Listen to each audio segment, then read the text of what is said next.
The wheat had been coming in thin that August, and Mabel Rowan could feel the end of it in her bones before she saw it with her eyes. She knelt in the front row of her garden, the one her father had taught her to plant at the turn of the season, and pressed her fingers into the dirt. It was dry. Dry in a way that didn't change no matter how early she rose or how late she hauled water from the well. The corn leaves were curling at the edges, and the beans had stopped climbing. She had a milk cow named June who gave just enough to keep her in butter and buttermilk, and a savings tin behind the flour barrel that held $41 and some change. That was all that stood between her and the bank's foreclosure notice. She was 24 years old and alone on 40 acres that had belonged to her father until his heart gave out the previous winter. And the land was thin, and the mortgage was thinner still. The neighbors thought her stubborn for staying. The Pruitt brothers farmed the big spread to the east and had offered twice to buy her out at a price that stung worse than an insult. Del Pruitt, the older one, had a way of tipping his hat that felt more like a threat than a courtesy. He told anyone who'd listen that a woman couldn't hold ground alone and that the Rowan place would be his by autumn, one way or another. Welcome to Frontier Secrets. I am your narrator, Elias Vance. Here we unearth the forgotten stories of the American frontier, the quiet triumphs, the stubborn women, the farmers who turned mockery into legacy. What I am about to tell you happened in the summer of 1883 in a small settlement west of Salina, Kansas. It is a story about a woman who spent her last dollar on something the whole town laughed at. It is also a story about what that thing did when the sky turned to teeth. Mabel Rowan kept her chin level and her accounts honest. She rose before light, milked June, weeded the rows, mended what broke, and ate plain. She had learned from her father that a farm was not one big victory, but 10,000 small ones, each unglamorous, each necessary. He used to say the land didn't care how loud you talked, only how early you got up. What she lacked was margin. One bad season and the bank would take everything. She knew it, lying awake nights, listening to the prairie wind work at the loose shingle over the porch. She needed something the big farms didn't have, some advantage that didn't cost what she didn't possess. In town she was polite and quiet, and people mistook the quiet for simplicity. She heard the word spinster used behind hands at the mercantile and let it slide off. She had stopped expecting the town to think well of her. She only needed it to leave her be long enough to prove the place could pay. Her garden was her pride, neat rows of beans, cabbage, squash, and corn, fenced and coaxed and watered by hand. But the insects were relentless that summer.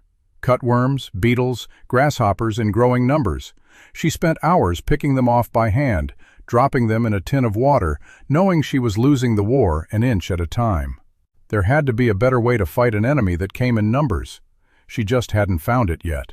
It was a Tuesday when she walked into Albright's feed and mercantile and found Silas Albright scowling over a wall of stacked crates that peeped and rustled. Hundreds of them. Baby chicks, a day or two old, packed tight and complaining. "Order came doubled by mistake," Silas said. "Hatchery won't take them back. Nobody'll buy this late in the season. Too small, too many, and a coyote'll thin them faster than they grow." He waved a hand. 213 birds.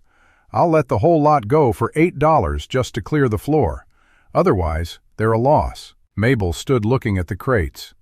213 small living things nobody wanted. 213 appetites. She thought of her garden, black with beetles. She thought of the war she was losing one bug at a time. "I'll take them," she said. The words were out before the arithmetic caught up to them. And the arithmetic was not kind. $8 was a fifth of everything she had, and $8 was only the door. Chicks needed warmth, feed, water, shelter from hawks and weasels in the cold prairie nights. 213 of them. She had raised chickens before, a dozen at a time, the way sensible people did. Not this. This was a flock the size of a small business, and she had bought it on an impulse, standing in a feed store. Silas counted out her change slowly, as if giving her time to take it back. "You sure, Miss Rowan? These are a gamble even for a man with a proper coop and money to lose. Most of them won't see July. How many usually live? Raised right? Maybe most. Raised wrong, packed and chilled like they've been? Half if you're lucky, likely fewer." Half. 100 birds dead, $8 of her grain money gone with them, and nothing to show but feathers and a lesson. She could feel the size of the mistake the way you feel a step that isn't there in the dark. But she kept looking at the crates, and another arithmetic started up underneath the first. A hen scratched and pecked all day long, eating bugs because bugs were free, and a hen didn't know any better. One hen could clear pests off a garden patch. 200 could clear acres. And come fall, the survivors would lay eggs she could sell or eat. And the cockerels were meat, and the manure was the best thing going for tired soil. The cost was now. The return was later, if she could just get them to later. Could she even keep them warm? She had no brooder, no money for coal oil to burn through the nights. She had straw and crates and a kitchen stove and her own 2 hands. Outside the window, she saw Del Pruitt's wagon roll past, and Del himself glance at her through the glass and smile that smile. He would hear about this within the hour. The whole town would. The Rowan woman spent her last dollars on a wall of chicks too small to live. They would laugh, and they would wait for the laughing to be proven right. She thought of her father. 10,000 small victories. What was a chick but a small thing that nobody would bother with? And what was she but somebody who would bother? She gathered the first crate against her hip. It was warm, and it trembled, and it was alive. "I'm sure," she said. It took 3 trips with the wagon to bring them all home, June pulling slow under the rattling load while the chicks complained the whole way. By dark, the kitchen was a wall of crates, and the small house had become something else entirely. A place with a purpose larger than one woman's survival. She lined the crates with straw near the stove, dipped each tiny beak in water so it would learn to drink, and scattered cracked corn ground fine. She worked past midnight, then past 1 o'clock, until her back was iron and her eyes burned. When at last she sat, the whole house breathed and rustled around her like a held secret. There was no going back to the quiet, lonely place it had been. Word reached Hetty Combs by the next afternoon, and the old woman came down the road with her cane and a basket of soda bread. She stood in the doorway, looking at the seething crates, and said nothing for a long while. "You've lost your senses," she finally said. But she set the bread on the table and rolled up her sleeves. Hetty had buried a husband and 3 grown children and outlived her own farm, sold off acre by acre. She knew loss, the way Mabel was only beginning to. And she knew, looking at this foolish, brave girl, that she could not let her drown alone. "Show me," she said.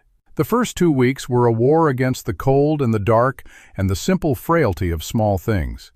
Mabel learned that a chick could die of being too cool or too hot, too crowded or too alone, of bad water or no water, or water it could fall into and chill. She learned by losing some. The first morning she found 4 gone stiff in the straw, and she stood over them with her throat tight, doing the math she dreaded. 4 down, 209 to go, and the hardest night still ahead. So she changed everything. She and Hetty built a brooder from a packing crate, lined it with straw, and ran a system of warm bricks they rotated off the stove through the night. Mabel slept in the kitchen on a pallet, rising every 2 hours to swap the bricks and check the temperature with the flat of her hand against the straw. She fed them 5 times a day, cracked corn, boiled egg mashed fine, curds from June's milk, and greens chopped small from the garden she was supposedly neglecting. She did not neglect it. She worked it at dawn and dusk by lantern, stealing the hours from sleep instead of from the birds. Her hands cracked and bled at the knuckles. She grew thin. But the dying slowed, then nearly stopped, and by the 3rd week the crates roared with healthy noise, and the chicks had doubled in size, all pin feathers and bright, reckless energy. Hetty proved a marvel. The old woman had raised poultry her whole life and carried 100 small tricks in her head. How to spot a sick bird by the droop of a wing. How to mix a tonic of vinegar and water against the bowel troubles that swept through young flocks. How to cull gently and fast when a bird was suffering past saving. She taught without lecturing, her gnarled hands moving sure among the birds, and Mabel learned to read a flock the way her father had taught her to read soil and sky. "They are not pets," Hetty warned her early. "Don't name them. You'll grieve yourself to pieces." Mabel named exactly one, a bold little hen with a crooked toe who rode on her shoulder and pecked buttons. She called her Captain. And Hetty pretended not to notice, though Mabel caught her slipping Captain extra curds when she thought no one watched. The town watched too, from a distance, and the town was delighted with her. Word of the foolish chicken woman traveled fast. At church, a cluster of women went quiet when she passed, then loud again behind her. At the mercantile, a man asked, straight-faced, whether she meant to teach the chicks to plow. Del Pruitt found her at the well one afternoon and leaned on the wagon with that easy cruelty of his. "Heard you bought yourself an army, Miss Rowan," he grinned. "Funny way to spend grain money. What happens come winter when there's 200 mouths and no corn left to feed them or you?" "They'll be earning by then," she said evenly. "Earning?" he laughed, shaking his head.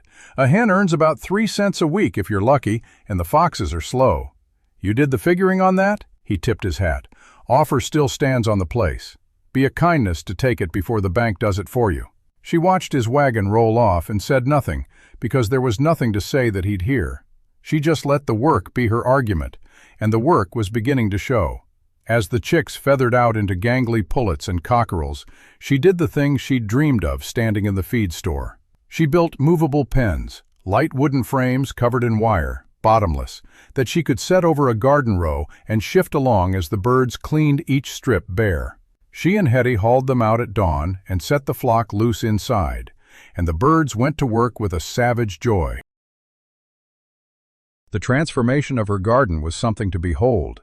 The beetles vanished, the cutworms, the grasshoppers, the squash bugs she'd fought by hand for hours, gone, eaten, converted into bird and egg and rich droppings that she raked into the soil. Her cabbages firmed up, her beans climbed. The corn, which had been struggling and gnawed, shot up dark and tall. For the first time since her father died, the garden looked not like a battle, but like a promise. She'd send a flock down a row in the morning, and by noon it was clean, the soil turned and fed, the pests simply gone. She'd lean on the fence, sweat-soaked and aching, and grin like a fool, watching 200, some birds do in an hour what had been breaking her back all summer. By midsummer, the flock had become a working machine, and Mabel had become something she hadn't been since her father's death, hopeful, and even a little proud. The pullets were laying their first small eggs by the dozen, and she gathered them warm each morning into a basket lined with cloth. She started bringing eggs to town to sell, undercutting nobody, just offering clean, fresh eggs at a fair price. And to her quiet astonishment, people bought them. The same women who'd whispered at church found that the chicken woman's eggs were larger and fresher than anything else to be had.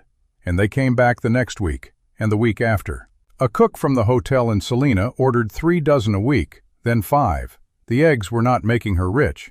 3 cents a hen, Del had sneered, and he wasn't far wrong. But it was money coming in instead of only going out, and the difference felt like the ground steadying under her feet.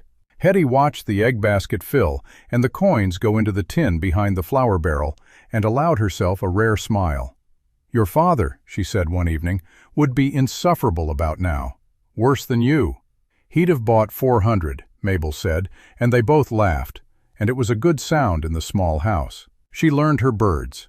She learned which hens went broody and let them set so the flock would renew itself without another cent to the hatchery.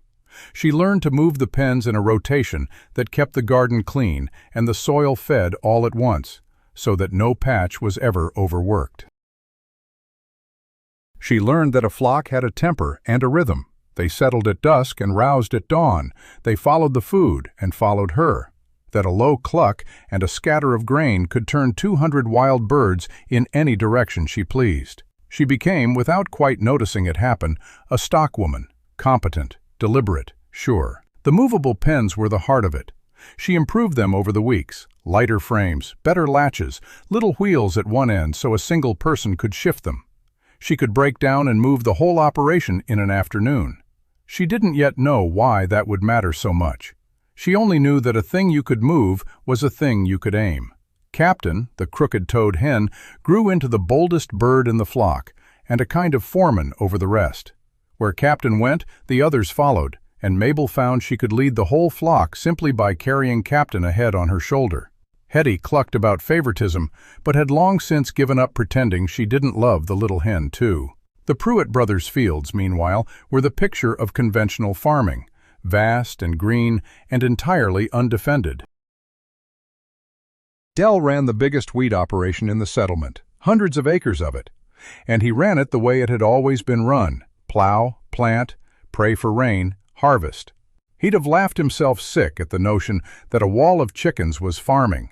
He had real crops, real acreage, real standing in town. Mabel had a strange garden full of birds. But Mabel's garden was thriving in a way that began to draw notice of a different kind. A few of the smaller farmers, the ones who scratched out a living on thin parcels like hers, started finding reasons to walk past her place and look over the fence. Young Pete Hollis, who farmed 40 acres with his wife and 3 children north of town, stopped one afternoon and stood a long while watching the birds work a row clean. "They really eat the bugs right off?" he asked. "Right off, and feed the dirt while they're at it." Mabel showed him the pens, how they moved, how the flock followed. Pete asked good questions, the questions of a man whose margin was as thin as hers, and who couldn't afford to dismiss anything that worked. He went home thoughtful. He was the exception. Most of the town still found the whole business comical, a curiosity to mention to visitors. Go on out past the Combs Road and see the woman with the army of chickens. Children came to gawk. Dell Pruitt told the story at the grain elevator as a joke about what happened when you let a woman run a farm alone. Mabel let them talk. She had eggs in the basket and coins in the tin, and a garden that, for the first time in 2 years, looked like it might actually carry her to harvest. She had Hetty's company in the evenings, and Captain on her shoulder in the mornings, and 200-some birds that had survived against every prediction. What she did not have, what nobody in the settlement had, was any idea what was coming on the wind from the west. It began as a haze on the horizon, low and brownish, like a dust storm that didn't move right. Pete Hollis saw it first from his north field and rode hard into town, shouting the word that emptied every store and stopped every wagon. Locusts, hoppers on the wind, a swarm like 74. The old-timers went gray. They remembered 74, the year the grasshoppers came in clouds that blotted the sun and ate everything: wheat, gardens, fence rails, the wool off sheep, the handles off tools. They remembered families ruined in a single afternoon, and the prairie left bare as a swept floor. Mabel stood in the road and watched the brown haze swell, and then she turned and ran for her pens, because she knew in that moment that everything she had built, every small victory, every hen and pullet and egg and penny, was about to meet the oldest enemy the prairie had ever known. If these forgotten stories of the frontier speak to your heart, subscribe to Frontier Secrets, and stay by the fire a little longer. Because what happened next, when the swarm met the chickens, would change the settlement forever. The swarm hit the western farms by mid-morning, and the sound of it reached town before the sight did. A dry, vast rushing, like rain that never fell, like a million tiny mouths working at once. Then the sky dimmed, and the first of them came down. The settlement learned all over again what their parents had tried to forget. They came down on Dell Pruitt's wheat first, because his was the biggest spread and the closest to the western road. Mabel stood at her fence and watched it happen across the distance. The green of those hundreds of acres going dull, then brown, then bare, the heads of grain vanishing under a crawling, living crust. Dell and his brother and their hired men ran into the fields, beating at the air with sacks and blankets, lighting smudge fires, dragging ropes. Every old, useless trick, and the swarm did not even seem to notice them.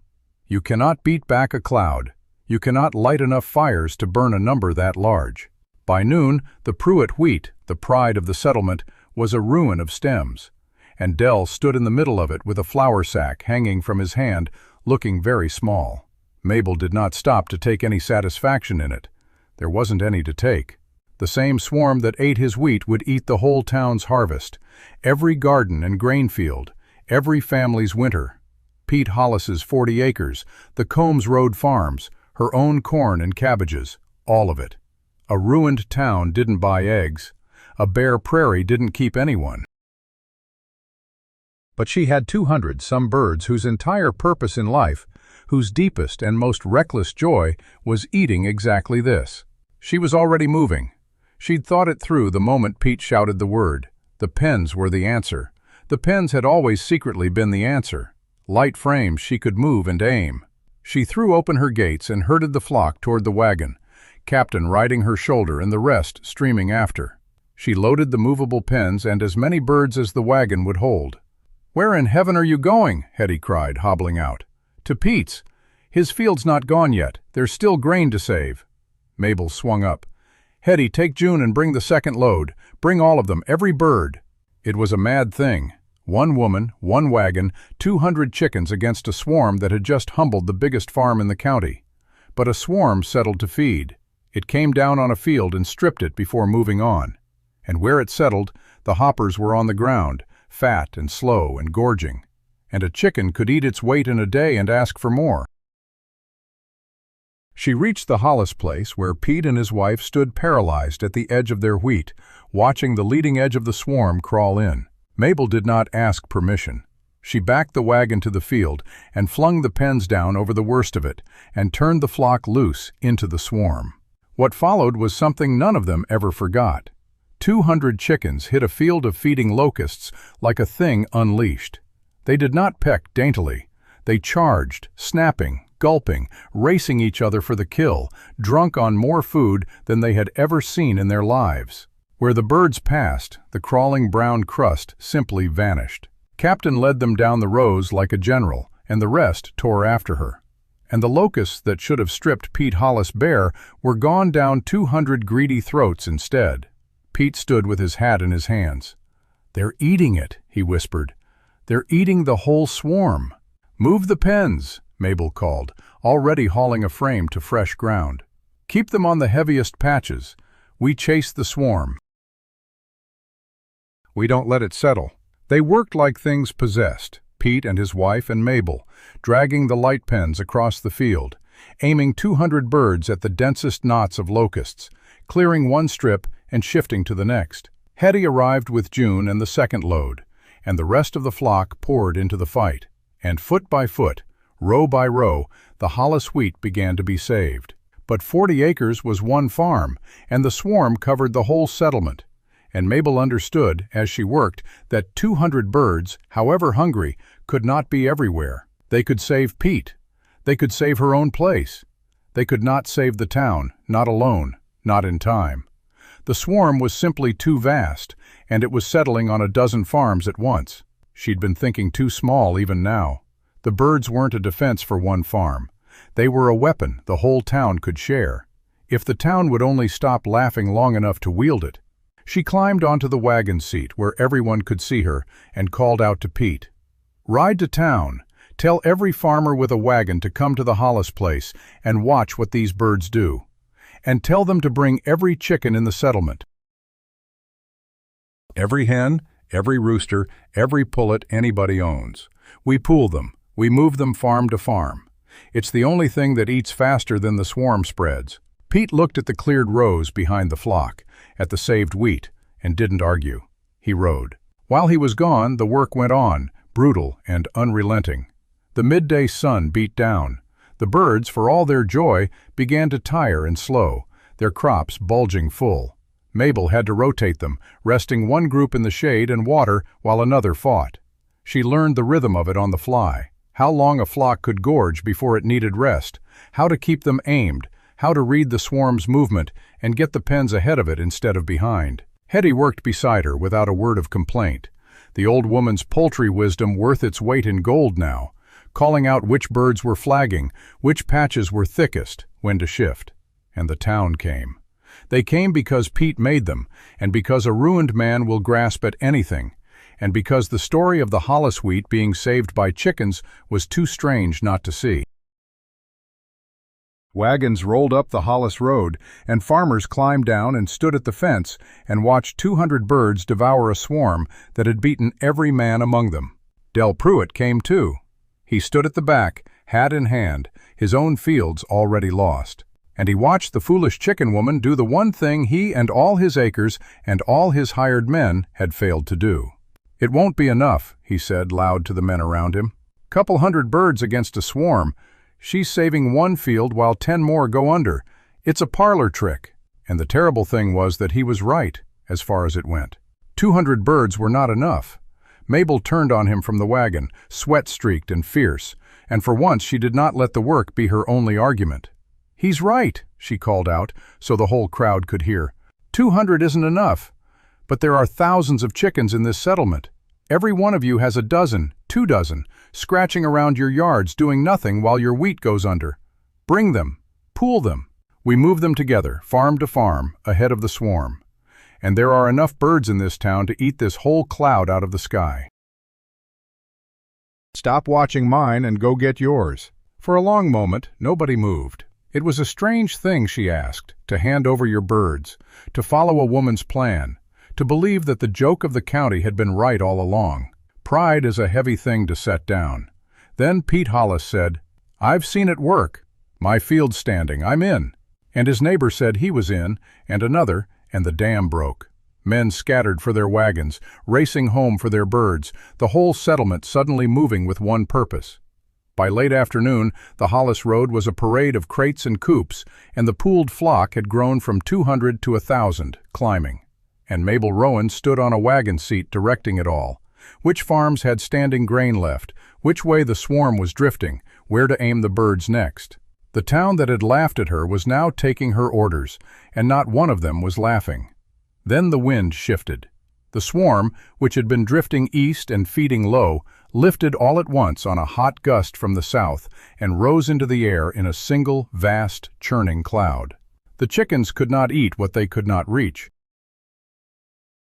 The birds milled and pecked at bare ground, while overhead the swarm wheeled, whole and hungry and uneaten, and bore down on the last unharmed fields in the settlement. The wide bottomland farms along the creek, where the best of the remaining wheat still stood green. "They're flying!" someone shouted, "heading for the creek farms by dark. There's nothing down there to stop them." The pooled flock stood useless on the ground. The swarm had simply gone over their heads. The farmers' faces curdled from hope back into the old familiar despair.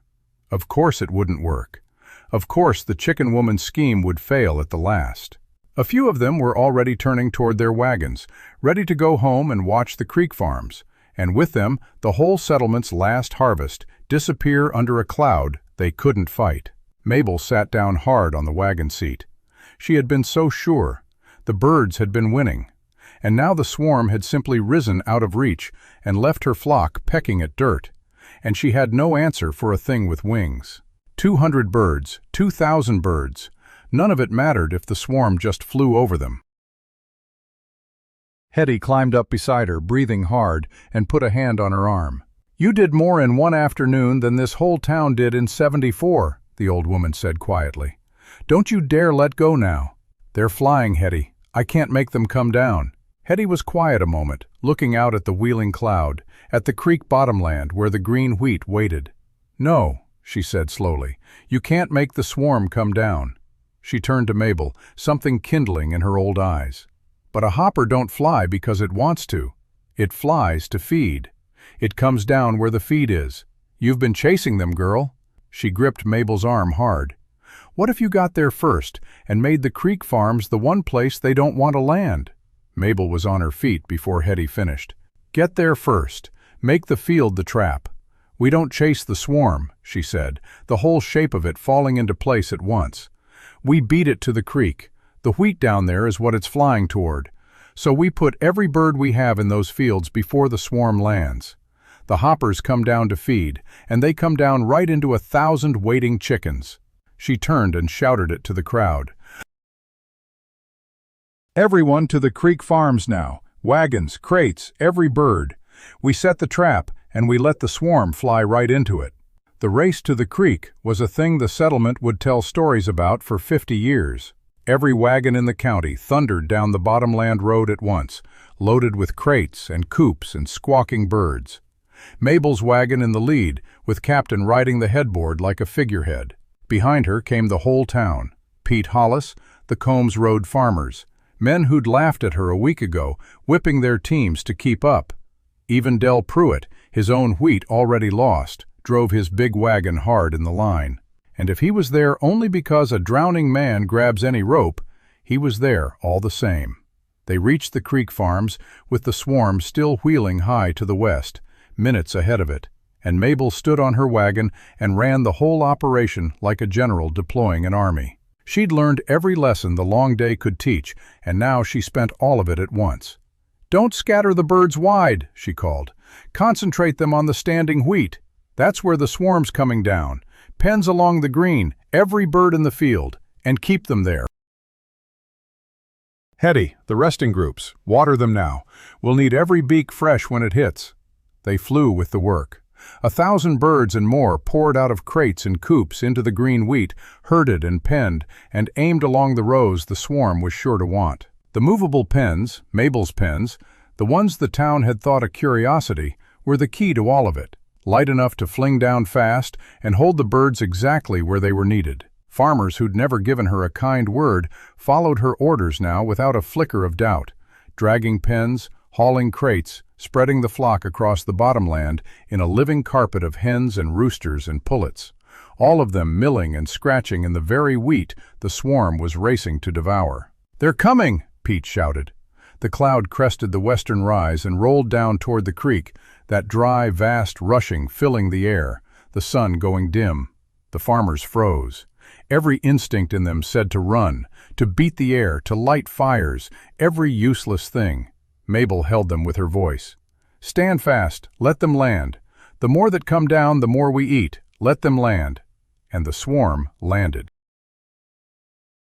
It came down on the creek wheat in a brown, roaring crust, exactly as it had on the Pruitt fields, exactly as it had everywhere. Except that here, waiting in the wheat, was 1,000 chickens who had spent the whole day learning that there was no greater joy in all the world than this. The flock went berserk. It was a feeding the likes of which no one present had ever seen or would ever see again. 1,000 birds hit a descending swarm and simply began to erase it. They leaped, they snapped, they raced and gorged and snatched the hoppers out of the air as they came down, and off the wheat where they landed, and out of the dirt where they crawled. Captain led Mabel's 200 down the center rows, and the pooled flock spread out across the whole bottomland. And where the chickens worked, the brown crust never had time to form. The locusts came down to feed and were fed upon instead. The trap closed. "Move them with it," Mabel cried, hauling a pen. "Follow the swarm down. Keep the birds under where it's landing." And the town moved as one. They dragged the pens across the Creek Farms in a great sweeping line, keeping the 1,000 birds always beneath the heaviest fall of locusts, and the swarm that had ruined the Pruitt place and blackened a dozen fields came down into the one place in all the settlement where coming down meant being eaten. Hour after hour it fell, and hour after hour the flock devoured it, and the green wheat of the creek bottomland, the last and best of the whole town's harvest, stood untouched in the middle of the slaughter, saved. By dusk it was over. What was left of the swarm, thinned and broken and far smaller than the cloud that had crested the rise, lifted in scattered ragged bunches and drifted off east toward open prairie, no longer a thing that could darken a sky. The creek wheat stood. The Hollis wheat stood. Mabel's corn and cabbages stood. And 1,000 chickens lay about the bottomland, too gorged to do anything but sit, crops bulging, blinking in the long gold light, the most contented animals in the state of Kansas. The farmers stood among them in a stunned and exhausted silence. They had come into the day expecting to be ruined, the way their parents had been ruined in '74. They had watched the biggest farm in the county fall in a morning, and then they had watched a flock of chickens, turn the whole disaster back because one stubborn woman had spent her last dollars on 213 birds nobody wanted, and then learned day by patient day exactly how to use them.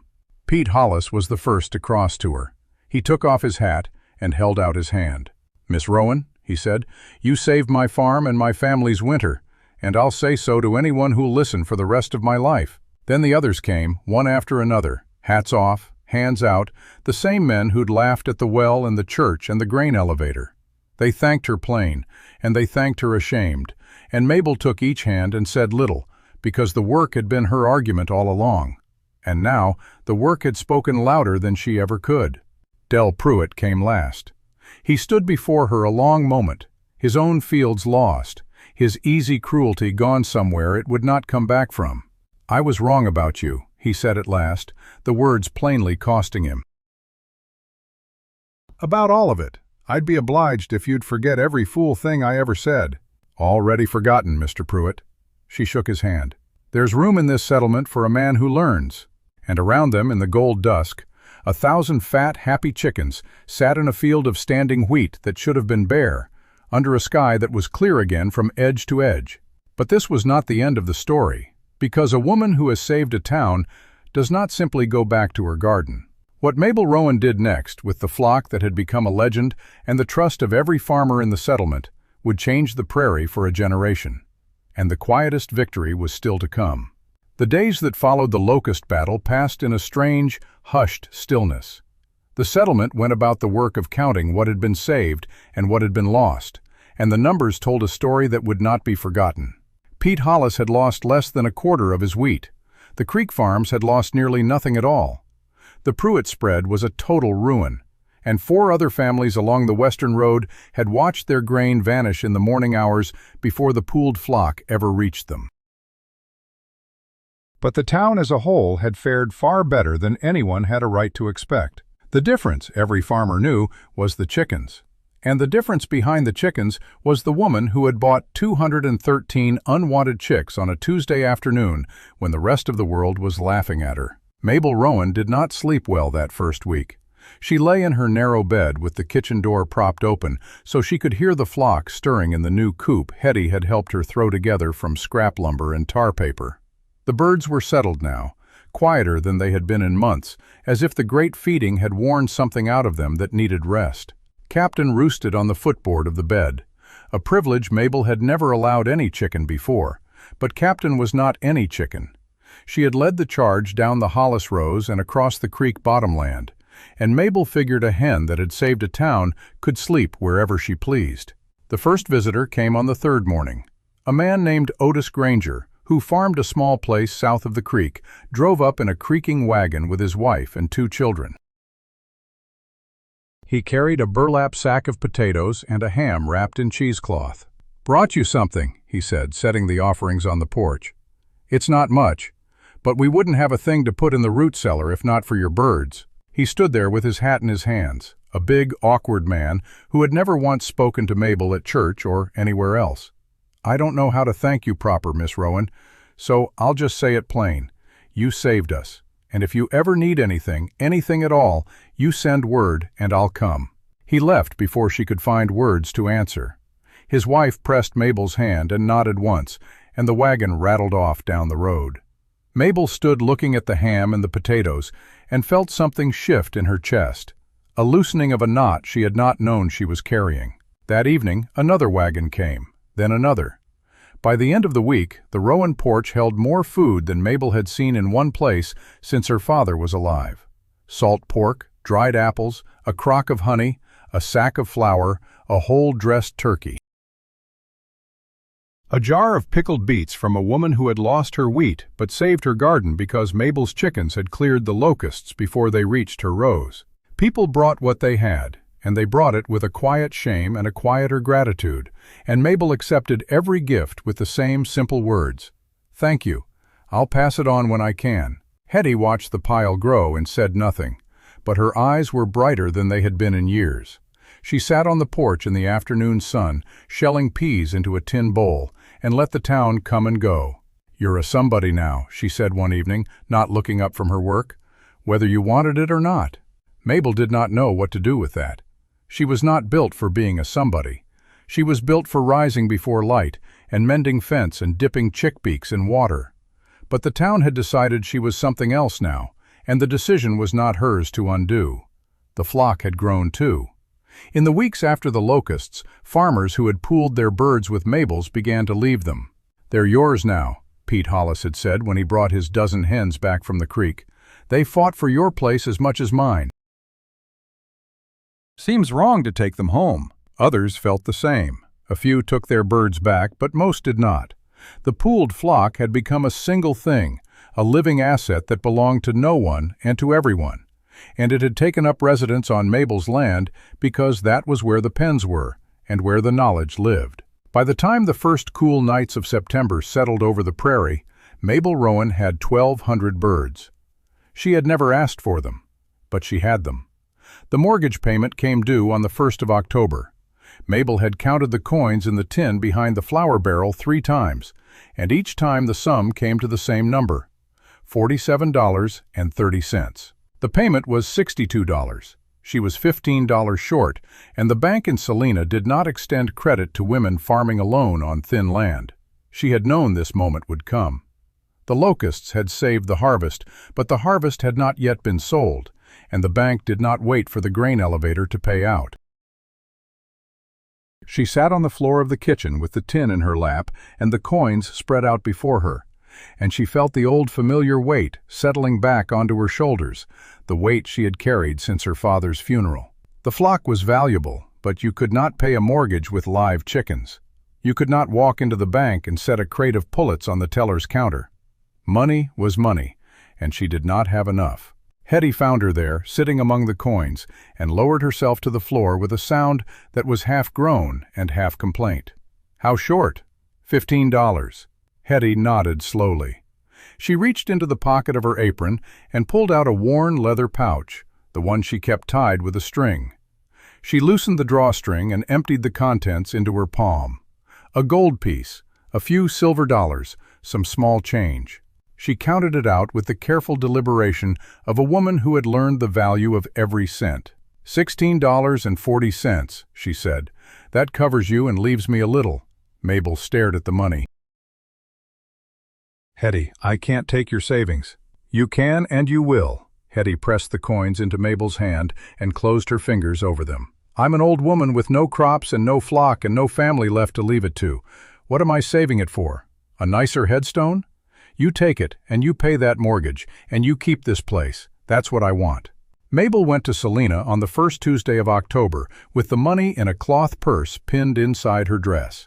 She walked into the Salina Savings and Loan and stood before the teller's window while a man named Mr. Pendleton counted her payment and wrote out a receipt. He did not thank her. He slid the receipt across the counter with the same flat expression he always wore, and he said, "Next payment is due January 1st. $62 again." She took the receipt and walked out into the October sunlight, and she did not let herself think about January. She had bought the winter, that was enough. But word traveled. It always did. Del Pruitt heard about the mortgage payment from a man at the grain elevator, and he heard about how Mabel had scraped it together, and he heard that she was still living on the edge of ruin despite everything. He came to her place on a Thursday afternoon, sober and quiet, and he stood at the fence looking at the great flock spread across the pasture. 1,200 birds was a sight to see. They covered the ground in a shifting white and brown and black carpet, the roosters strutting and the hens scratching, and Captain perched on the fence post closest to Mabel as if she were keeping watch. "You've got something here," Del said.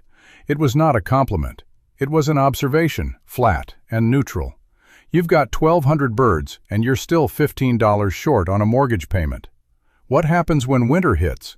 When the ground freezes and the bugs go, and you've got 1,200 mouths to feed, and no eggs coming in because hens don't lay in the dark?" Mabel had asked herself the same question 100 times. She had no answer that satisfied her. She had a root cellar full of vegetables, a stack of feed sacks that would last maybe 6 weeks if she rationed carefully, and a plan to butcher the cockerels before the deep cold set in. But the hens needed to eat, and feed cost money, and eggs sold for pennies. The arithmetic was cruel, and it did not care how many locusts her birds had eaten. "I'll manage," she said. Del shook his head. "You won't, not alone. This isn't the same as one woman with a garden and a milk cow. This is a business, a livestock operation, and you're running it on Hope and Hetty Combs's savings." He waited for her to argue, but she did not. She could not. "I'm not here to mock you," he said, and his voice was different from the old Del, stripped of its easy cruelty. "I'm here because I lost 200 acres of wheat, and I'm sitting on a pile of debt, and I've been thinking about what you did with those birds. I've been thinking about it every day. You turned a liability into a weapon, You took something everybody thought was worthless, and you made it the most valuable thing in the county. I don't know how to do that, but I know a thing or two about scale, and about winter feed, and about getting a product to market. If you're willing to listen, I've got some ideas." Mabel studied him. The man who had tipped his hat like a threat, who had laughed about her army of chickens, who had told the whole town she would fail. He stood before her now with his hands open and his arrogance folded away somewhere out of sight. She did not trust him. But she also did not have the luxury of turning away a man who knew how to move 1,000 pounds of grain. "I'll listen," she said. They talked until the light went orange and the chickens began to settle for the night. Dell knew the feed merchants in Salina, knew which ones would extend credit against a spring egg contract, knew how to negotiate a bulk price on cracked corn that shaved 3 cents off a bushel. He knew a man in Wichita who bought eggs by the crate and paid a premium for large, clean, consistent product. He knew about winter housing, about ventilation and crowding, and the diseases that swept through flocks kept too tight. He had spent the weeks since the locust doing what he had never done before, learning. And he had learned, he admitted, because he could not bear the thought of being outdone by a woman who had started with 213 chicks and a prayer. "I don't expect you to forgive me," he said at the end. "I don't expect you to trust me, but I'm offering what I know. Take it or leave it." She took it. She took it because the winter was coming, and because Hetty's $16 would not last, and because the flock was too large and too valuable to fail now. She took it because the alternative was losing everything, and she had come too far to let pride ruin what the locusts had not. She and Dell shook hands in the dusk, and she went inside and wrote down everything he had told her on a piece of brown paper, covering both sides with her small, careful handwriting. Hetty read it over her shoulder and grunted. "The man ruined his own farm," she said, "and now he's trying to save yours." "Maybe," Mabel said, "or maybe he's trying to save himself." The winter came early that year. The first frost hit in late October, hard and killing, and the garden that had survived the locusts went black in a single night. Mabel spent the next week harvesting what she could, hauling cabbages and squash into the root cellar by lantern light, her breath fogging in the cold. The flock felt the change. They huddled closer together in the coop, their feathers fluffed against the wind, and the egg production dropped from 2 dozen a day to 1 dozen, then to half a dozen, then to nothing at all. The hens had stopped laying. It was normal for the season, Dell had warned her, but normal did not make the empty egg basket any easier to look at. She butchered the cockerels in November, 60 of them, and she and Hetty spent 3 long days plucking and cleaning and packing the meat in salt. The work was hard and bloody and honest, and it filled the pantry with enough food to last the winter. But it also reduced the flock, and Mabel felt the loss of every bird like a small wound. These were the survivors of the great feeding, the ones who had fought the locusts with her, and she was killing them because she could not afford to keep them alive. She did not name the cockerels. She had learned that lesson. December brought the blizzards. 3 of them, one after another, each one piling snow against the coop walls and freezing the water trough solid before noon. Mabel rose at 4 in the morning to break the ice and carry warm water from the kitchen stove. She shoveled paths through drifts that reached her hips. She banked the coop with straw bales and tarps, and she slept in the feed room with Captain on her chest, listening to the wind scream across the prairie. The flock survived. They lost a few to the cold, the weak ones, the ones that would have died anyway, but the core held. Mabel's 1,000 birds, the army that had eaten the locusts, endured the winter in a coop built from scrap lumber and desperation. And they came through it because she did not let them stop. January came, and with it, the mortgage payment. Mabel had saved enough from the egg sales of the summer and fall, supplemented by the cockerel meat she sold to the hotel, to make the payment with a few dollars left over. But the margin was thinner than ever. She stood in the bank again, in the same worn dress, and handed Mr. Pendleton the money, and he gave her the same flat receipt, and he said, "Next payment is due April 1st, same amount." She walked out into the bitter January wind and felt the weight of the whole year pressing down on her. It was on the walk back to the wagon that she saw the poster, tacked to the wall of the grain elevator, flapping in the wind, A notice from the Kansas State Agricultural Board advertising a competition. A prize of $200 for the farmer who could demonstrate the most innovative and effective method of crop protection against pests. Submissions due by March 1st. Judging would take place at the county fairgrounds in April. Mabel read it 3 times, her heart beating faster with each reading. $200. That was 3 mortgage payments.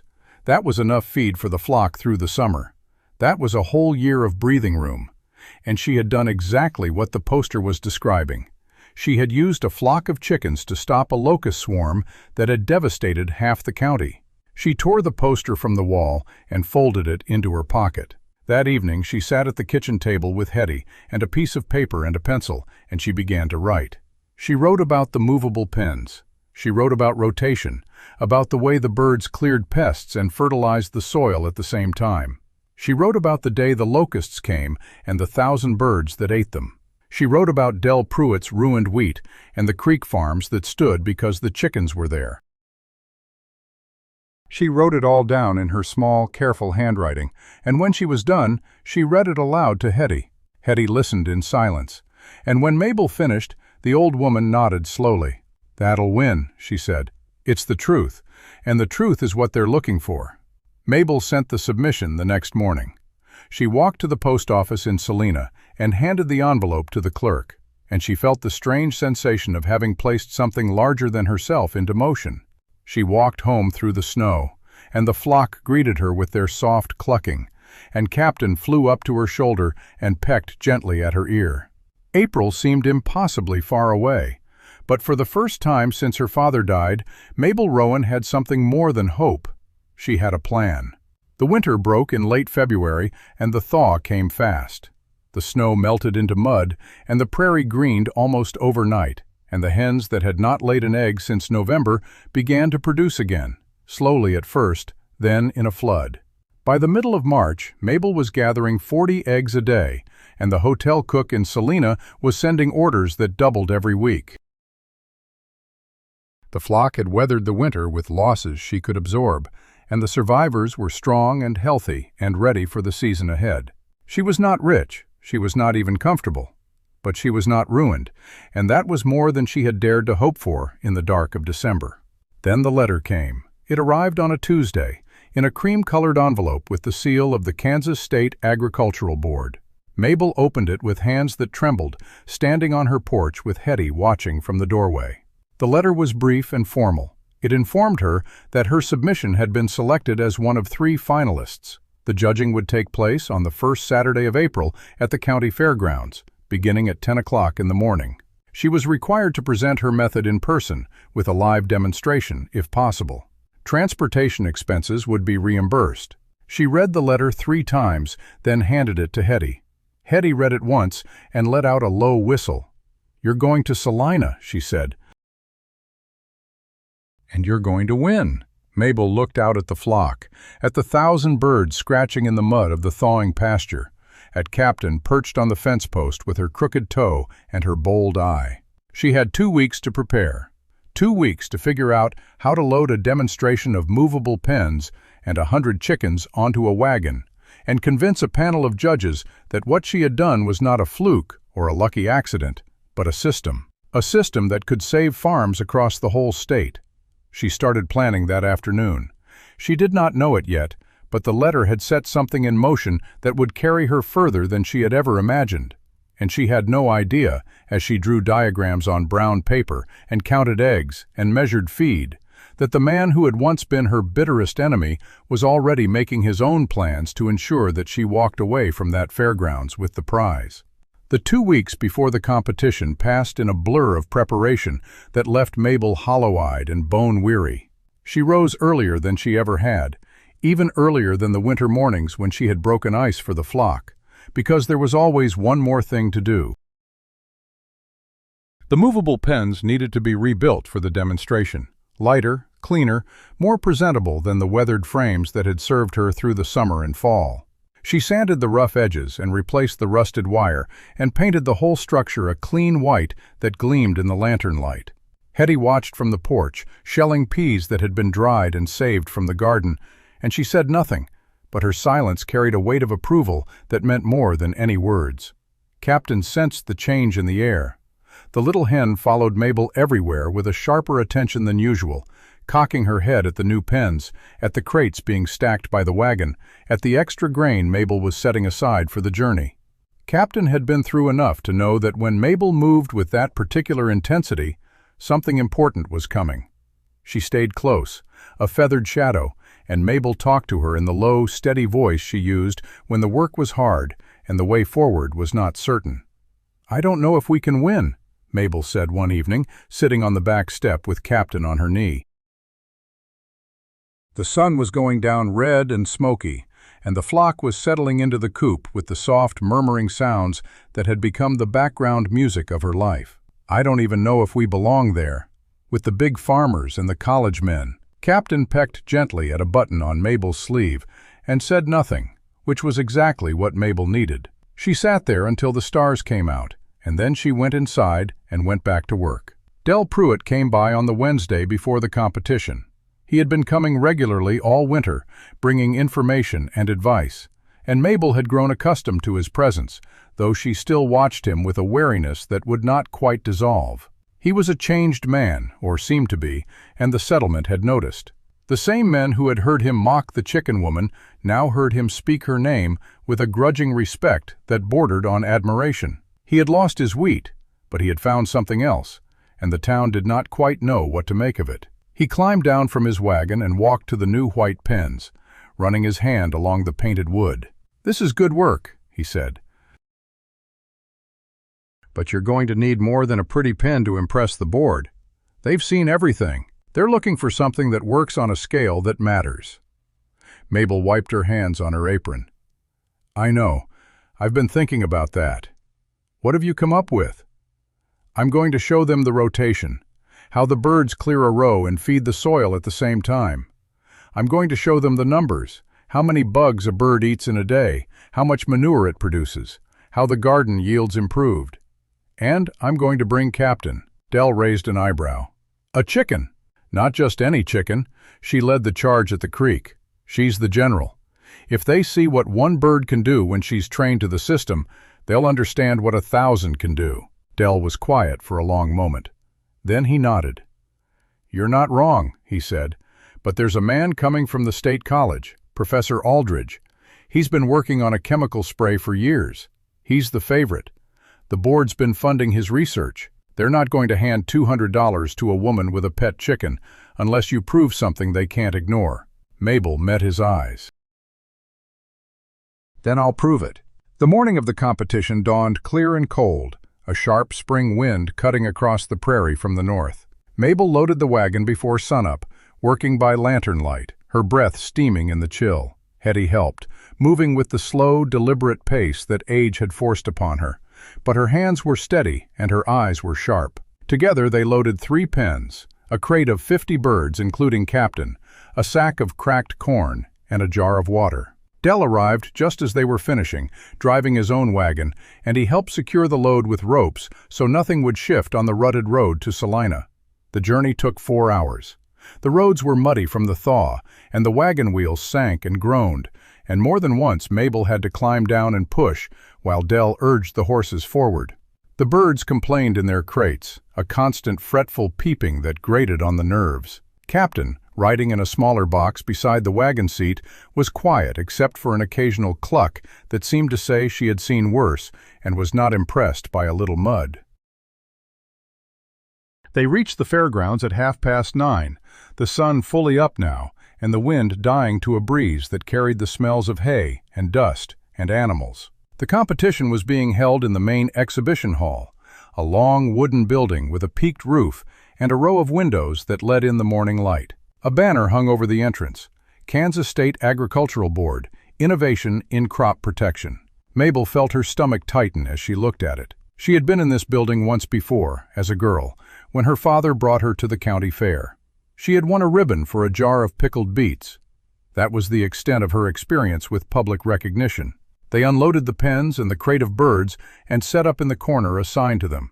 Mabel arranged the pens in a row, scattered a handful of grain inside to make the birds comfortable, and placed Captain on the top rail where she could survey the hall with her usual imperious gaze. Other exhibitors were setting up around them.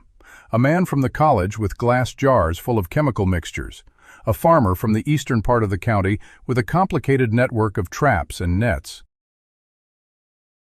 a group of men from a seed company promoting a new variety of wheat that was supposedly resistant to insects. And there, in the center of the hall, a tall man in a dark suit with a silver watch chain across his vest. Professor Aldridge.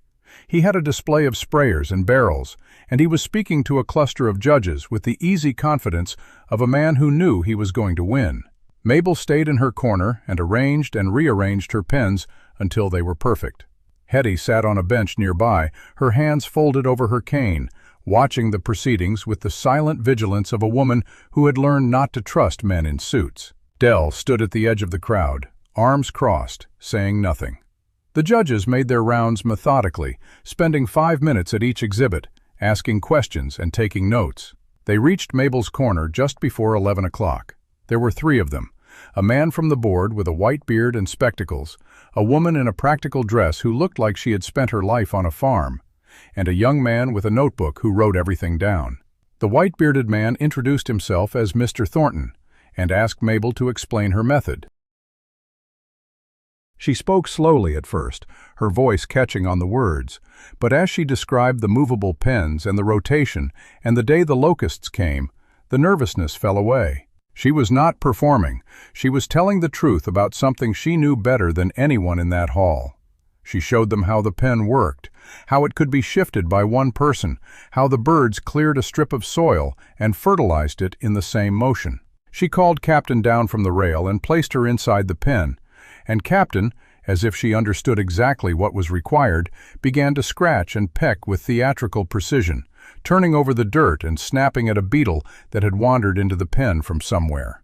The woman judge, whose name was Mrs. Hartley, knelt down to watch. "How many birds do you have now?" she asked. 1,200, ma'am. Down from the winter. I butchered the cockerels, but the laying flock is strong." "How many eggs a day?" 40 right now. It will be 60 by May and 100 by June." Mrs. Hartley nodded and made a note. "And you fed your entire flock through the winter on the proceeds from the summer egg sales and the meat?" "Yes, ma'am." With some help from a neighbor. She glanced at Dell, who was still standing at the edge of the crowd, and she saw something flicker in his face that might have been pride. Mr. Thornton asked about the locusts. Mabel told the story plainly, without embellishment, but the facts spoke for themselves. 200 birds had saved a 40-acre field, and 1,000 had saved the creek bottom. The judges exchanged glances. The young man wrote furiously. "And you attribute this entirely to the chickens?" Mr. Thornton asked. "Not entirely," Mabel said. "The wind shifted, the swarm lifted, but the birds were the only thing that could meet them when they came down. A chemical spray would have had to be applied before the swarm settled, and it would have cost more than most farmers could afford. My birds cost nothing to feed during the swarm. They fed themselves." She had practiced that line, and she delivered it with the quiet certainty that comes from having lived through it. The judges thanked her and moved on. Mabel stood beside her pens, her heart pounding, and watched them walk toward Professor Aldridge's display. The professor had a barrel of his chemical mixture and a hand pump sprayer, and he was explaining the science of it with the fluency of a man who had given the same speech 100 times. He had charts and graphs and testimonials from farmers who had used his spray. He had a small jar of grasshoppers that he planned to demonstrate on, though Mabel noticed the grasshoppers were listless and half dead from being confined too long. The judges listened with the same polite attention they had given her, and Mabel felt the hope draining out of her. He was polished. He had credentials.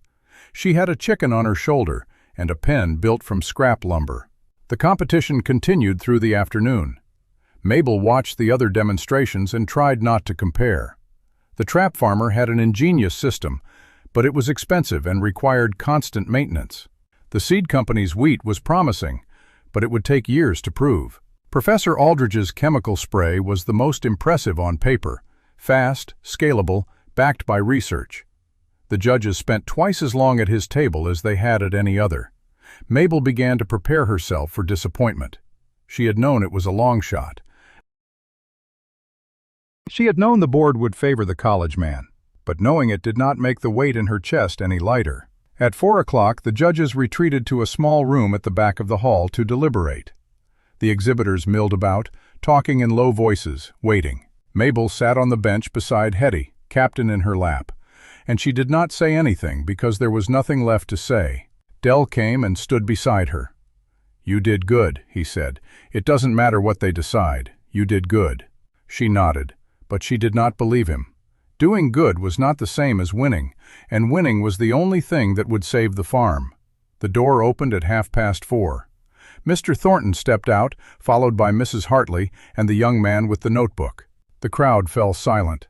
He cleared his throat and began to speak, praising all the entrants for their innovation and dedication. But Mabel barely heard him. She was watching his face, reading the outcome in the set of his mouth. Then he said the words that stopped her heart. "After careful deliberation, we have decided that the prize of $200 goes to this year's most practical and immediately applicable solution. The winner is Miss Mabel Rowan of Salina for her method of integrated pest management using a mobile poultry flock." For a long moment, Mabel did not move. The words did not make sense. They hung in the air like something spoken in a language she did not speak. Then Hetty's hand gripped her arm, and Dell let out a low whistle, and the room filled with applause, some genuine, some grudging, but applause all the same. Professor Aldridge's face went red, but he managed a tight smile and nodded in her direction. Mabel stood up, Captain still in her arms, and walked to the front of the hall, on legs that did not feel like her own. Mr. Thornton shook her hand and pressed an envelope into her palm. $200, he said. "Well earned, Miss Rowan. I hope you'll consider demonstrating your method at the State Fair in September." She said something. She did not remember what. She walked back to her bench in a daze, clutching the envelope, and Hetty took it from her and tucked it into the pocket of her apron with a reverence that made Mabel want to laugh and cry at the same time. Dell was grinning, a real grin, not the old mocking one. "You did it," he said. "You actually did it." The crowd began to disperse. Mabel stood in her corner, surrounded by her white pens and her 50 birds, and she watched the other exhibitors pack up their displays. Professor Aldridge walked past her on his way out. He paused, and for a moment she braced herself for bitterness. But he simply looked at her and said, "Your method has merit. I hope you know what you're doing." Then he was gone. She was still standing there, the envelope heavy in her hand, when the messenger arrived. A boy on a horse, mud-spattered and winded, carrying a folded piece of paper. He rode straight to the exhibition hall and asked for Mabel Rowan by name. She took the paper with a sense of dread that cut through the joy like a cold blade. She unfolded it and read the words written in a cramped, hurried hand. "Miss Rowan, your mortgage has been called. The bank has filed for foreclosure. You have 30 days to vacate. Signed, Mr. Pendleton, Salina Savings and Loan." She read it twice, the letters swimming in front of her eyes. The $200 in her hand was enough to make the payment, but foreclosure meant the bank was not waiting for a payment. They were taking everything. The money meant nothing if the bank had already decided to sell the property to someone else. She stood in the middle of the fairgrounds, the applause still echoing in her ears, and she felt the ground fall away beneath her feet. Captain shifted on her shoulder, clucking softly, as if to say that the fight was not over. But Mabel did not know if she had anything left to fight with. The ride back from Salina was the longest 4 hours of Mabel Rowan's life. She sat on the wagon seat with the envelope of prize money tucked inside her dress and the foreclosure notice crumpled in her apron pocket, and she did not speak. The sun was low and golden, the spring prairie rolling out on either side in a green that should have felt hopeful, but the color looked like a lie to her now. Hetty rode beside her, silent as well, her old hands gripping the edge of the seat. Dell followed in his own wagon, and Mabel could feel his eyes on her back, but she could not bring herself to look at him. She had won. She had done everything right, and the bank had taken it all away before the applause had even died. The wagon creaked into the yard as the light faded to a deep copper. The flock was waiting, clustering around the gate with the expectant noises they always made when she returned. Captain flew down from her perch and joined them, and Mabel sat on the wagon seat for a long moment, watching her birds. 1,200 of them, 1,200 living things that depended on her, and she had 30 days to find a place for them, if she could find a place at all. Hetty climbed down slowly and stood beside the wagon, looking up at Mabel with an expression that was part grief and part iron. "Come inside," she said. "We'll make tea, and we'll figure this out." Mabel did not move. "There's nothing to figure out, Hetty. The bank decided. They don't care about the prize or the locusts or any of it. They want the land, and they're going to take it." Hetty's jaw tightened. "Get down from that wagon, girl. You did not survive a winter and a swarm and a room full of men who thought you were a fool just to quit on a piece of paper." Mabel climbed down. Her legs felt hollow. She walked into the house and sat at the kitchen table while Hetty built up the fire and put the kettle on. The familiar sounds of the small house did not comfort her. They felt like sounds she was already losing, sounds that belonged to someone else's life. The foreclosure notice lay on the table between them, and Mabel read it again, hoping the words had changed. They had not. Salina Savings and Loan hereby gives notice that the property known as the Rowan Homestead, 40 acres in Section 12, has been declared in default. Foreclosure proceedings have begun. Occupants must vacate within 30 days. Hetty set a cup of tea in front of her and sat down across the table. "Who filed the notice?" she asked. "Mr. Pendleton." "I know that. I mean, who pushed for it? Banks don't just call a mortgage on a woman who's paid every payment on time. Somebody wanted this land." Mabel looked up. The thought had not occurred to her. She had been so focused on her own failure that she had not stopped to ask who had chosen to make her fail. "I don't know." "Then you need to find out." Dell arrived at the door as the kettle was boiling. He took off his hat and stood in the doorway, and Mabel waved him in. He sat at the table and read the notice in silence, and when he set it down, his face was dark. "I know who did this," he said. Mabel stared at him. "Who?" "Kavanaugh, land speculator from Topeka. He's been buying up failed properties all winter. He bought my brother's share of the Pruitt spread last month. I didn't tell you because I was ashamed." He looked down at his hands. "He's been after your place since before the locusts. He figured one bad season would break you. When you survived the swarm, he decided to hurry things along." Mabel felt a cold rage building in her chest. A man she had never met, sitting in a city 100 miles away, had decided that her farm belonged to him, and the bank had helped him. "How much did he pay Pendleton?" she asked. "I don't know, but I know he's been putting pressure on the bank to clear the title. He wants to combine your land with the Pruitt land, run a single big operation." Dell's voice was bitter. "He told me I could stay on as a tenant. I told him I'd rather starve." Mabel looked at the prize money envelope. $200, enough to make a payment, but not enough to stop a foreclosure that had already been filed. She needed a lawyer. She needed time, and she had neither. The next morning, she went to Salina alone.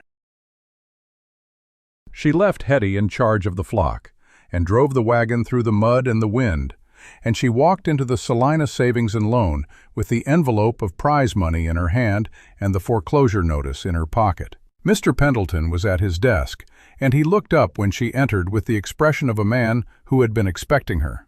"Miss Rowan," he said, "I assume you received the notice." "I did. I also received $200 from the State Agricultural Board for winning the innovation competition." She set the envelope on his desk. "I want to make a payment." Pendleton did not touch the envelope. "The foreclosure has already been filed. Accepting a payment at this point would be irregular." "Irregular or illegal?" She held his gaze. "You called my mortgage on a technicality. One late payment that arrived on time but was recorded late because of your own clerk's error. I have the receipt from January. I paid that mortgage on the 1st of the month, every month, for 2 years." Pendleton's face went still. He picked up the envelope and weighed it in his hand. "The property has already been sold to a buyer. The sale will be finalized at the end of the month." "Who is the buyer?" "That is confidential." "It's Kavanaugh, I know. And I know you took a kickback to fast-track the foreclosure." Pendleton's eyes flickered, and Mabel knew she had struck something true. "You have no proof of that." "I don't need proof. I need a judge."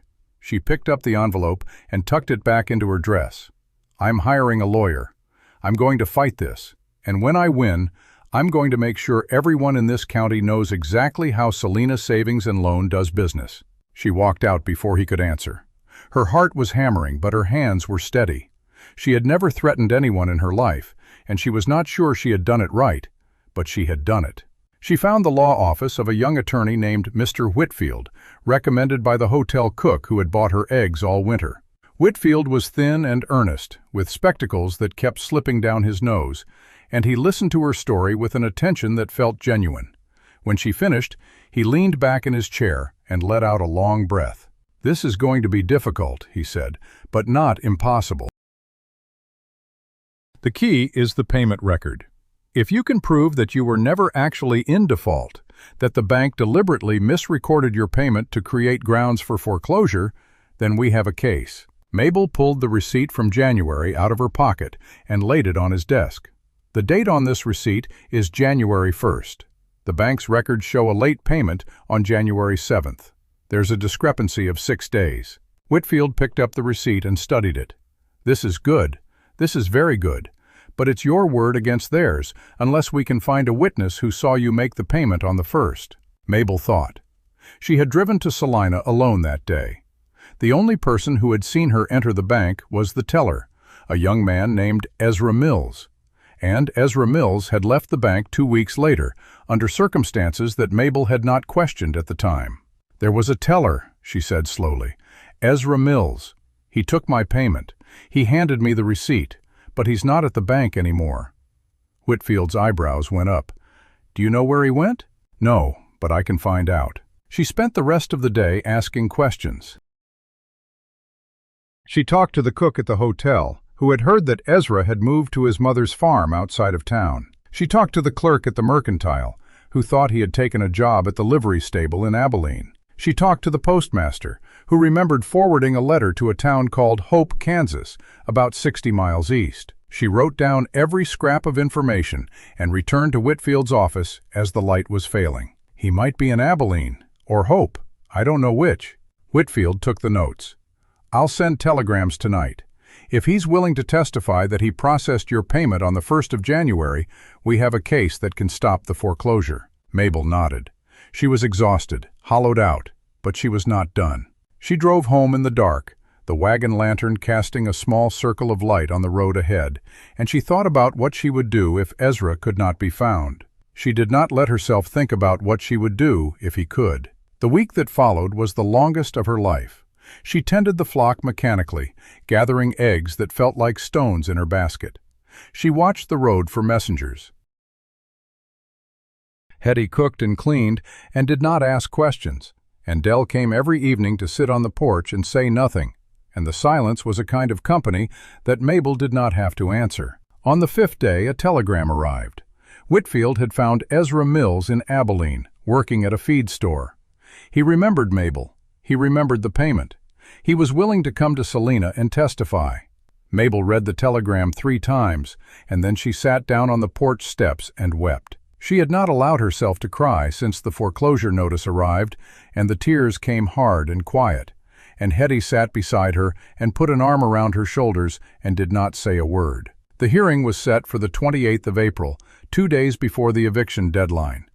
Mabel arrived at the county courthouse in Salina with Whitfield, Hetty, Dell, and a crate of her best eggs as a gift for Ezra Mills, who met them in the hallway, looking nervous and young. Ezra was a thin boy with a bad complexion and honest eyes, and he shook Mabel's hand with a grip that was firmer than she expected. "I remember you," he said. "You always came in early, before the crowd. Paid on the 1st of every month, rain or shine. I told Mr. Pendleton I'd testify, and I meant it." Mabel thanked him, and she felt a flicker of hope that she had not allowed herself to feel since the moment she read the foreclosure notice. The courtroom was small and paneled in dark wood, with a raised desk for the judge and 2 tables for the parties. Pendleton sat at one table with a lawyer in a fine suit, a man named Mr. Culpepper, who had the smooth confidence of a city attorney. Kavanaugh was not present, but his name was mentioned in the opening statements, and Mabel felt her jaw tighten every time she heard it. Whitfield presented the case methodically. He showed the payment records, the receipt from January 1st, and the discrepancy in the bank's ledgers. He called Ezra Mills to the stand, and the young man testified in a clear, steady voice that he had personally accepted Mabel's payment on the morning of January 1st, that he had written the receipt by hand, and that the late notation in the bank's records had been added 3 days later at Pendleton's instruction. Culpepper cross-examined aggressively. He suggested that Ezra was mistaken, that he had been fired for incompetence and bore a grudge. He suggested that Mabel had forged the receipt.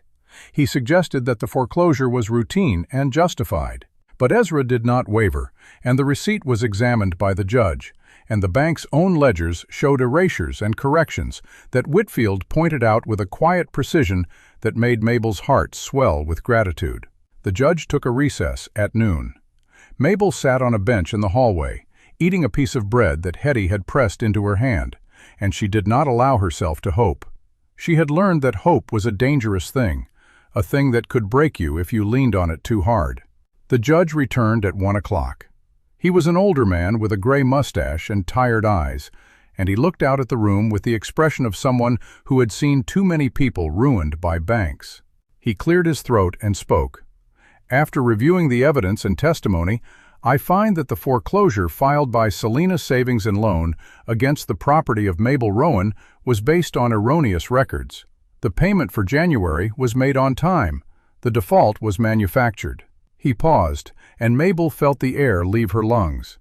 The foreclosure is voided. The property is returned to Miss Rowan in good standing. Furthermore, I am ordering the bank to cover the legal costs of the defense, and I am referring the matter of the bank's record-keeping practices to the State Banking Commission for review. Pendleton's face went white. Culpepper began to speak, but the judge held up a hand. This court is adjourned. The gavel fell, and Mabel Rowan sat very still while the world rearranged itself around her. Hetty was gripping her arm. Dell was saying something that she could not hear. Ezra Mills was grinning like a fool, and the envelope of prize money was still tucked inside her dress, untouched, ready to buy feed for the summer. She had won again, and this time no one was going to take it away. The courtroom emptied slowly, the sound of boots on wood and the murmur of voices that did not quite know what to say. Mabel stayed seated on the bench, her hands folded in her lap, the envelope of prize money still pressed against her heart. Hetty sat beside her, breathing hard, her old face flushed with a triumph she was too proud to show.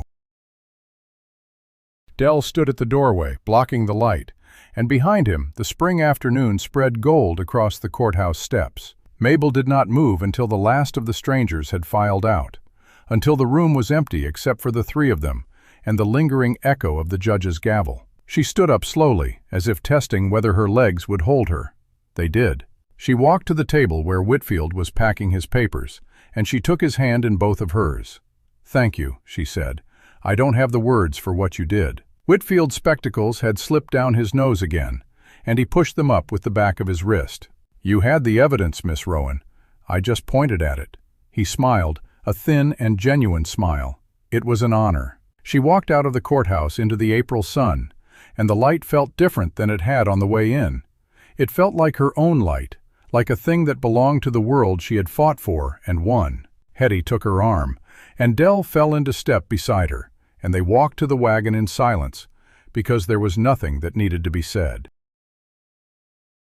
The horses were waiting, and the crate of eggs she had brought for Ezra was empty now, distributed to the clerks and the bailiffs and the judge's secretary, small tokens of a gratitude she could not otherwise express. The drive back to the farm was quiet and full. The prairie stretched out on either side, and the spring green had deepened into something lush and promising, and Mabel watched it pass and felt the strangest sensation she had known in years: peace. It was not happiness exactly. It was something quieter, something that did not need to announce itself. It was the feeling of ground that had stopped shifting under her feet. The flock was waiting at the gate. Captain sat on the top rail of the fence, her crooked toe curled over the edge, and she tilted her head when she saw the wagon and let out a single sharp cluck that seemed to say she had known all along how this would end. Mabel climbed down and opened the gate, and the flock surged around her legs in a river of feathers and soft noises, and she stood in the middle of them and let herself be held by their warmth and their trust. She had saved them, and they had saved her, and the arithmetic of that was not something she could calculate in dollars or eggs. The news spread faster than she could have imagined. By the next morning, the settlement knew. Pete Hollis rode out before breakfast, his wife beside him, and they brought a pie still warm from the oven. Otis Granger came with a sack of potatoes and a ham, the same offerings he had brought after the locusts, as if he had been saving them for a second victory. The women who had whispered at church came one by one, bringing preserves and bread, and the kind of quiet apologies that did not need to be spoken aloud. Mabel accepted them all with the same simple grace, and she did not hold the whispering against them. She had learned that people change slowly, and that the change mattered more than the speed. The most surprising visitor came on the third day. A buggy pulled by a matched pair of bays rolled up the Combs Road, driven by a man in a dark suit that Mabel recognized immediately, Mr. Pendleton. He sat in the buggy for a long moment, looking at the farm, at the pens, at the 1,000 birds scattered across the pasture.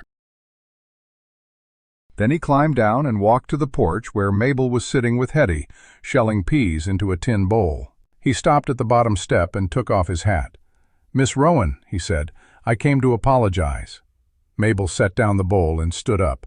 She did not speak. She waited.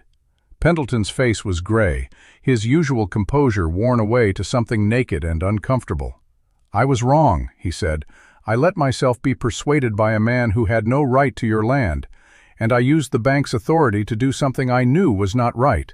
I have been relieved of my position at the bank. The board made that clear yesterday." He paused. "I am not asking for forgiveness. I am only telling you that I know what I did, and I am ashamed of it." Mabel looked at him for a long time. She saw a man who had spent his life behind a desk, making decisions about land he had never worked and crops he had never grown. And she saw that the distance between them was not just the width of the porch steps, but the whole span of a world he had never understood. She did not hate him. She did not even feel the satisfaction of victory. She simply felt the weight of everything she had carried, and she knew that she could set it down now. "Thank you for coming," she said. "I hope you find your way to something better." Pendleton nodded. He put his hat back on and walked to his buggy, and he drove away without looking back. Mabel sat down on the porch step and picked up the bowl of peas, and Hetty said nothing, and the afternoon passed in the kind of ordinary peace that had once seemed impossible. The summer that followed was the best Mabel Rowan had ever known. The flock grew to 1,500 birds, and the eggs came in such abundance that she had to hire Pete Hollis's eldest daughter to help with the gathering and packing. The hotel in Salina tripled its order. The general store could not keep her eggs in stock. And the movable pens, the ones that had seemed like such a foolish invention, became a point of interest for farmers from 3 counties who came to see the woman who had stopped a locust swarm with chickens. She demonstrated the system every Saturday in June, standing in the pasture with Captain on her shoulder, showing the visitors how to build the pens and rotate the birds and read the soil. She answered questions with a patience that surprised her, because she had never thought of herself as a teacher. But the knowledge was in her hands and in her voice, and it came out naturally, the way water finds its level. Del Pruitt helped with the demonstrations. He had sold his remaining land to the neighbor and put the money into a partnership with Mabel, a formal arrangement that made her the majority owner and him the operations manager. It was an arrangement that raised eyebrows in town, but nobody laughed. Nobody laughed at Mabel Rowan anymore. The county fair came in August, and Mabel was asked to give the keynote demonstration in the main pavilion. She stood on a platform before a crowd of several hundred people, with her pens arranged around her and 100 of her best birds scratching in the straw. And she told the story of the 213 chicks that nobody wanted. She told it plainly, without embellishment, and when she finished, the crowd rose to its feet. She stood there with Captain on her shoulder and Hetty in the front row, and she felt the applause wash over her like light. After the demonstration, a man approached her. He was old, with a face weathered by decades of prairie sun, and he walked with a limp that spoke of hard miles. He stopped in front of her and took off his hat, and she saw that his hands were the hands of a farmer, scarred and bent. "I was at the grain elevator the day after you bought those chicks," he said. I laughed along with the rest of them." He looked down at his hat, turning it in his hands. "I came here today to tell you that I was wrong. I've been farming 40 years, and I never once thought of using birds the way you do.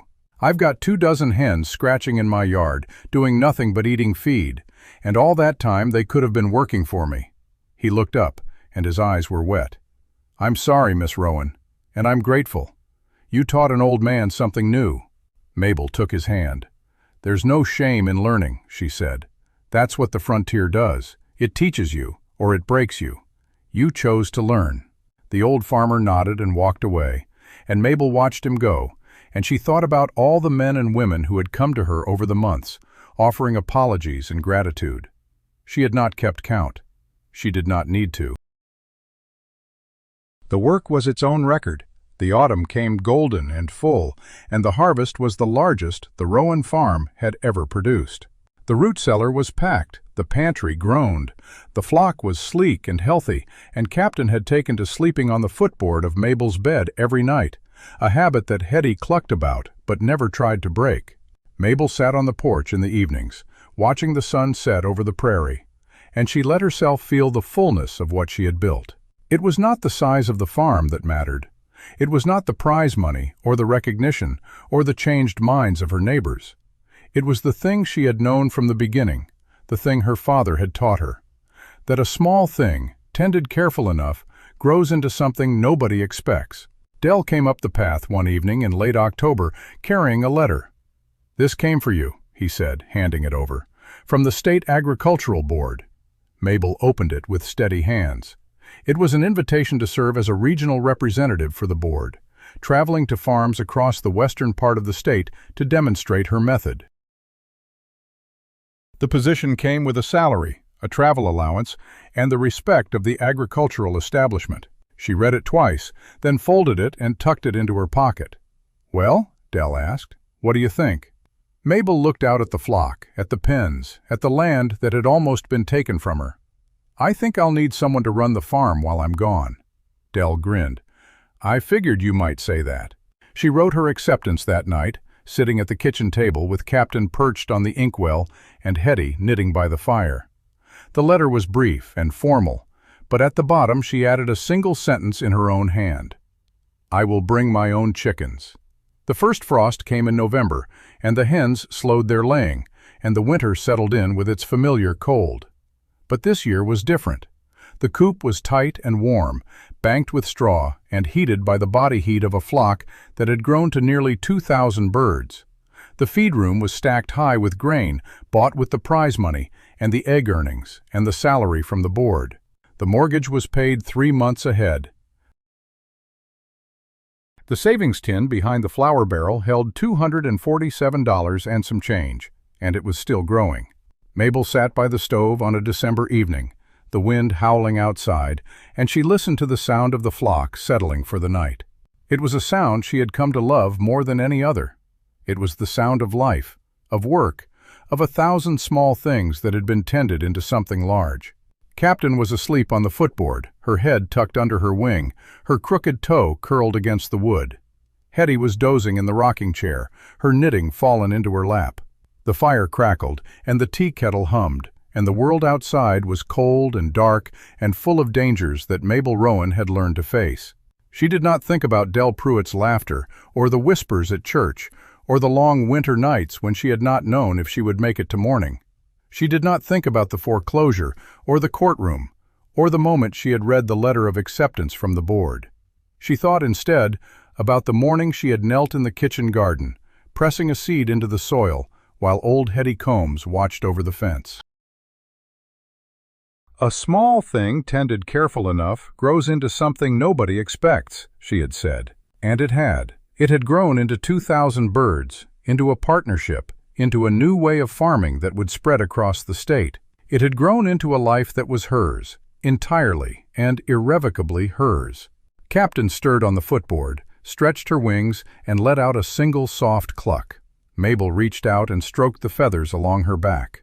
"We did it, old girl," she said. Captain tucked her head back under her wing and settled into sleep, and Mabel sat by the fire and let the warmth of everything she had built settle around her like a blanket.